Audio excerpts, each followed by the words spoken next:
Isang napakasayang balita ang ibinahagi ngayong Pasko ng celebrity couple na sina Luisa Andalio at Ronnie Alonte.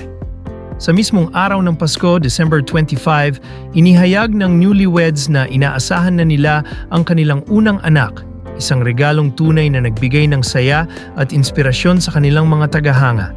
Sa isang joint post sa social media, ibinahagi nina Luisa at Ronnie ang kanilang masayang balita at inilarawan ang kanilang magiging baby bilang isang milagro na matagal na nilang iniingatan sa kanilang mga puso. Ayon kay Luisa, Baby Jesus, maraming salamat sa pinakamalaking blessing na ipinagkaloob mo sa amin ni R2, Ronnie Alonte. You trusted us with a miracle we've been quietly holding close to our hearts.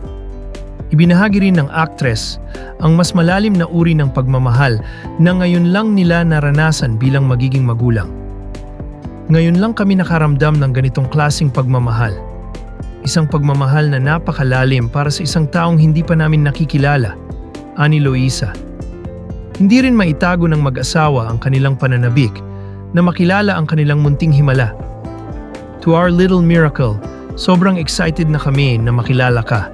Ikaw ang aming panalangin na sinagot at ang regalong magbabago sa aming buhay ngayong Pasko, dagdag pa niya. Agad namang bumuhos ang pagbati mula sa fans, kaibigan at kapwa celebrities sa comment section na masayang nagdiwang sa panibagong yugto ng buhay ng mag-asawa. Matatandaang ilang linggo lamang ang nakalipas ng sorpresahin nina Luisa at Ronnie ang publiko matapos nilang kumpirmahin na sila ay kasal na. Isinabay nila ang anunsyo ng kanilang kasal kasunod ng kanilang engagement noong Nobyembre. Ayon sa mag-asawa, naganap ang kanilang intimate wedding ceremony sa Tagaytay sa mismong araw ng kanilang ika-9 na anibersaryo bilang magkasintahan.